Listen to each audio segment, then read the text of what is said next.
Welcome to MNS. మరోసారి కాంగ్రెస్ లో కొండా కడియం మధ్య విభేదాలపై చర్చ మొదలైంది. మీడియా సమావేశంలో మంత్రి కొండా సురేఖ పేరు డేరుగా ప్రస్తావించకుండానే స్టేషన్ గన్పూర్ ఎమ్మెల్యే కడియం శ్రీహరి తనపై వస్తున్న ఆరోపణలకు స్పందించారు. గత 2 రోజులుగా తనపై వస్తున్న వలస కథనాలు, ఆరోపణల నేపథ్యంలో ఎమ్మెల్యే కడియం శ్రీహరి మీడియా ముందుకు వచ్చారు. ఆరోపణలు చేసిన వారి పేరును ప్రస్తావించకుండా స్పందించిన ఆయన ఈ వ్యవహారం పూర్తిగా అవగాహన లోపం వల్లే జరిగిందని పేర్కొన్నారు. తాను ఎవరిని ఉద్దేశించి వ్యాఖ్యలు చేయలేదని, తన మాటలను తప్పుగా అర్థం చేసుకోవడం వల్ల ఈ పరిస్థితి ఏర్పడిందని తెలిపారు. పార్టీ బలోపేతమే తన లక్ష్యమని, వ్యక్తిగత విభేదాలకు తావులేదని స్పష్టం చేశారు. ఇటీవల జరిగిన పరిణామాల నేపథ్యంలో కాంగ్రెస్ లో కొండా సురేఖ, కడియం శ్రీహరి మధ్య మరోసారి విభేదాలపై రాజకీయ వర్గాల్లో చర్చ కొనసాగుతోంది. అయితే ఈ వ్యాఖ్యలతో వివాదానికి తెరపడుతుందా లేక మరింత ముదురుతుందా అన్నది వేచి చూడాల్సి ఉంది. సర్పంచ్ మొదలుకొని ఎంపీ స్థాయి వరకు వివిధ దశలలో ఉన్న ప్రజాప్రతినిధులు ఎవరైనా కూడా వారి గ్రామానికి సంబంధించి కానీ, వారి మండలానికి సంబంధించి కానీ, వారి నియోజకవర్గానికి సంబంధించి కానీ, లేదా ప్రజలకు సంబంధించిన సమస్యలపైన అధికారులను కలిసే అవకాశం ఉంది. తహసీల్దార్ని కలుస్తాము, ఆర్డీఓని కలుస్తాము, కలెక్టర్ని కలుస్తాము, హెచ్ఓడిని కలుస్తాము, సెక్రటరీని కలుస్తాము, పని కాకుంటే మంత్రిని కలుస్తాము, పని కాకుంటే ముఖ్యమంత్రి గారు కలిసి కూడా మనం ఎప్పటికప్పుడు నివేదిస్తుంటాం. విజ్ఞాపన పత్రాలు, వినతి పత్రాలు ఇస్తుంటాం. అది ప్రజాప్రతినిధులకు ఉన్న ఒక ప్రాథమిక హక్కు. ఇవాళ ఒక ఎమ్మెల్సీ కానీ, ఒక ఎంపీ కానీ, ఒక ఎమ్మెల్యే కానీ వాళ్ళకి పరిధులు లేవు. ఎవరి దగ్గరికైనా వెళ్ళొచ్చు, వినతి పత్రం ఇవ్వచ్చు, సమస్య వారి దృష్టికి తీసుకురావచ్చు. అదే పద్ధతిలో ఆ ప్రోటోకాల్కు లోబడే స్టేషన్ గన్పూర్ నియోజకవర్గానికి సంబంధించిన చీపూరు, జీడికల్లు, నవాబ్పేట, మన మల్లనగుట్ట, మల్లికుదుర్ల, గట్టుమల్లన్న, తిరుమలనాథ స్వామి టెంపుల్, ఈ 5 దేవాలయాలకు సంబంధించిన చైర్మన్లను కూడా నా వెంట తీసుకొని, కమిషనర్ గారు ఎండోమెంట్స్ యొక్క టైం తీసుకొని, మా ఆలయాల అభివృద్ధి పైన మీతో మాట్లాడవలసిన అవసరం ఉందని టైం తీసుకొని వెళ్ళి వారి ఆఫీస్కి నేను వెళ్ళాను. వారి ఆఫీస్కి నేను వెళ్ళి ఆలయాల వారీగా వారికి మా చైర్మన్లతో రిప్రజెంటేషన్ ఇప్పించాను. ఇప్పించినప్పుడు వారు ఒక మాట అన్నారు, దేవాదాయ శాఖ దగ్గర నిధులు ఎక్కువ లేవు, కొంచెం మాకు కూడా ఇబ్బందిగా ఉంది అంటే, నేను అప్పుడు ఏం చెప్పానంటే, ప్రతి దేవాలయంలో అత్యవసరంగా చేపట్టవలసిన పనులు ఏమున్నాయో మీరు గుర్తించి ఎస్టిమేట్స్ తయారు చేసి నాకు ఇవ్వండి, నేను ముఖ్యమంత్రి గారి దగ్గరికి వెళ్ళి కొన్ని నిధులు తెచ్చుకునే ప్రయత్నం చేస్తానని చెప్పాను. నేను నా నియోజకవర్గానికి సంబంధించిన ఆలయాల గురించి మాట్లాడేనే తప్ప ఉమ్మడి వరంగల్ జిల్లా ఆలయాల గురించి కానీ, లేకుంటే తెలంగాణకు సంబంధించిన ఆలయాల గురించి నేను మాట్లాడను. సమీక్ష అంటే నా దగ్గరికి అధికారులు వచ్చినప్పుడు, నా ఆఫీస్కు వాళ్ళు వచ్చినప్పుడు దాన్ని సమీక్షగా మనం భావించాలి. కానీ నేనే వాళ్ళ దగ్గరికి పోయినప్పుడు నేను అది రిప్రజెంటేషన్ ఇవ్వడానికి వెళ్ళినట్టుగా భావించాను.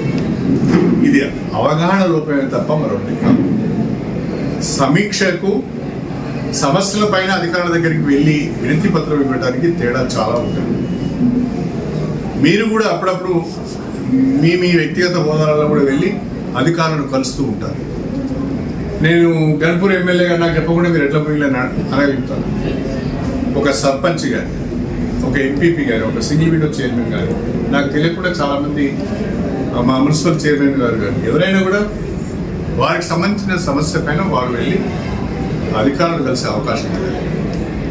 నాకు చెప్పకుండా మీరు ఎట్లా వెళ్ళారు, నా నియోజకవర్గంలో నా పరిధి, నా అధికారం దాటి మీరు ఎట్లా వెళ్ళారు అని మనం అనలేదు. అంతేకాకుండా రాజ్యాంగం ప్రకారం, బిజినెస్ రూల్స్ ప్రకారం సమీక్ష మంత్రులు మాత్రమే చేయగలుగుతారు, లేదా క్యాబినెట్ ర్యాంకు ఉన్న వ్యక్తులు మాత్రమే చేయగలుగుతారు. ఎమ్మెల్యేలు, ఎంపీలు సమీక్ష చేయరు, సమీక్షలో పాల్గొంటారు. ఒకవేళ నేను కలెక్టర్ దగ్గరికి వెళ్ళిందంటే అది సమీక్ష కాదు, కలెక్టర్ నా దగ్గరికి వస్తే అది సమీక్ష అవుతుంది. నేను కలెక్టర్ దగ్గరికి పోతే అది రిప్రజెంటేషన్ ఇచ్చినట్టుగా. నేను నా నియోజకవర్గ ఆలయాల అభివృద్ధి గురించి, వాటి రిపేర్స్ గురించి, వాటి రెనోవేషన్స్ గురించి అర్చకులు లేరు, ఈవోలు లేరు, ఇది కొంచెం చూడండి అని చెప్పడానికి మాత్రమే కమిషన్ దగ్గరికి పోయినా తప్ప మొత్తము శాఖ పైన సమీక్ష నేను ఎలా చేస్తాను, నాకేమీ అధికారం ఉండదు. అలా అనుకోవడానికి కూడా అవకాశం లేదు, అలా అర్థం చేసుకోవడానికి కూడా అవకాశం లేదు. తప్పుగా అర్థం చేసుకున్నారు అనేది నా అభిప్రాయం. తర్వాత ఏదో పేపర్లో చాలా విషయాలు వచ్చినాయి. ఏదో ఎవరు కొరిపై సీఎం గారికి రాశారు, ఇంకెవరికి రాశారు, వివరణ అడగాలని అన్నారు. అసలు నేను తప్పే చేయలేదు, వివరణ ఇచ్చే ప్రసక్తి ఎక్కడి నుంచి వస్తుంది? నేను ఒక యాజ్ ఏ ప్రజాప్రతినిధిగా నా నియోజకవర్గ సమస్యలను అధికారుల దృష్టికి తీసుకెళ్ళడానికి మాత్రమే వెళ్ళాను నేను. అది నా హక్కు. అది ఓ ఎమ్మెల్యేగా నాకున్న హక్కు. అది నేను ఎవరి అధికారాల పరిధిలోకి వెళ్ళలేదు, ఎవరి అధికారాలు కూడా తీసుకోలేదు. కాబట్టి ఈ రకంగా వార్తలు రావడం కొంచెం బాధాకరంగానే ఉంది. బిజినెస్ రూల్స్ నాకు తెలియదు కాదు. ఇన్నేళ్ల రాజకీయంలో చాలా బిజినెస్ రూల్స్ తెలుసు, చాలా క్రమశిక్షణతో కూడా ఉంటాను. నేను ప్రోటోకాల్ని కూడా గౌరవిస్తాను. మీరు చూస్తుంటారు చాలా దిక్కులో. నేను ఎక్కడికైనా వెళ్తే ఆపోనెంట్ పార్టీకి సంబంధించిన సర్పంచ్ ఉన్నా, ఇంకెవరున్నా, వాళ్ళతో కూడా కొబ్బరికాయ కూర్చున్నాను. అక్కడ నేను ఎక్కడ కూడా తేడా తీసుకురాను. కాకపోతే ఇలాంటి మన పనేదో మనం చేసుకుంటూ పోతున్నాం. మన నియోజకవర్గానికి సంబంధించిన అభివృద్ధి సంక్షేమ కార్యక్రమాల గురించి మన పనేదో మనం చేసుకుంటూ పోతుంటే ఈ రకంగా మాట్లాడడం కొంత బాధాకరం అనిపించింది. అది సరైనది కూడా కాదు అనేది నా అభిప్రాయం. ఈ మధ్యన కొంతమంది కొత్త అలవాట్లను నేర్చుకున్నారు. అభివృద్ధి గురించి పట్టించుకునే వాళ్ళు, ప్రజల మధ్యన ఉండని వాళ్ళు ఏదో ఒక కాంట్రవర్సీని క్రియేట్ చేసుకోవడం, ఆ కాంట్రవర్సీ ద్వారా ప్రజల్లో ఉండటానికి ప్రయత్నం చేస్తున్నారు. ఇది మంచి పద్ధతి కాదు, మంచి పరిణామం కాదు. కాబట్టి నేను ఎవరికి వివరణ ఇవ్వాల్సిన అవసరం లేదు. నేను ఎక్కడ తప్పు చేయలేదు, వివరణ అడిగే పరిస్థితి కూడా రాదు. నా ప్రాథమిక హక్కు నేను ఉపయోగించుకున్నాను. అధికారుల దగ్గరికే వెళ్ళొద్దు అనేది నేను ఎక్కడ వినలేదు. ఇది మాకు తెలియకుండా మా శాఖ అధికారుల దగ్గరికి వెళ్ళొద్దు అనేది నేను ఎక్కడ వినలేదు. కొత్తగా వింటున్నాను. ఇది మంచిది కాదు. మనము అభివృద్ధి పైన దృష్టి పెట్టాలి, సంక్షేమం పైన దృష్టి పెట్టాలి. ఇవాళ ఉమ్మడి వరంగల్ జిల్లాకు వరప్రదాయిని దేవాదుల ప్రాజెక్టు. తీవ్రమైన వర్షాభావ పరిస్థితులు ఉన్నాయి. రైతులు వర్షాలు పడతాయో లేవో అని ఆగమాగమవుతున్నారు, ఆందోళన చెందుతున్నారు. ఇలాంటి పరిస్థితులలో ఈ రైతులను కాపాడాలి, రైతులకు సాగునీరు అందించాలి, దేవాదుల ప్రాజెక్టు ద్వారా నీళ్ళు అందించాలనే ఆలోచన ఎవరు చేయాలండి? ఎవరు చేయాలి? ఈ జిల్లాకు సంబంధించిన వాళ్ళు ఎవరు చేయాలి? ఇంకా ఎంజీఎం హాస్పిటల్లో రెగ్యులర్ సూపరింటెండెంట్ లేడు, ఎవరు ఆలోచన చేయాలి?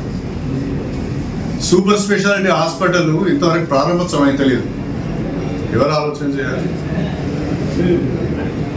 వరంగల్ అండర్ గ్రౌండ్ డ్రైనేజీకి శాంక్షన్ వచ్చింది, దానికి సంబంధించిన ఎస్టిమేట్స్ తయారు చేసి టెండర్స్ పిలవాలి, ఎవరు పట్టించుకోవాలి? మనం చేయటానికి చాలా పనులు ఉన్నాయి. ఈ అనవసరమైన విషయాలలోకి వెళ్ళి మన టైం వేస్ట్ చేసుకోవాలి. ప్రజల కొరకు ఏం చేయగలుగుతాం అనేది ఆలోచించాలి. మనకున్న అధికారం, మనకున్న పలుకుబడి, మనకున్న అవకాశాన్ని ప్రజల కొరకు ఉపయోగించుకోవాలి తప్ప వివాదాల కొరకు ఉపయోగించుకోవద్దు అనేది నా అభ్యర్థన.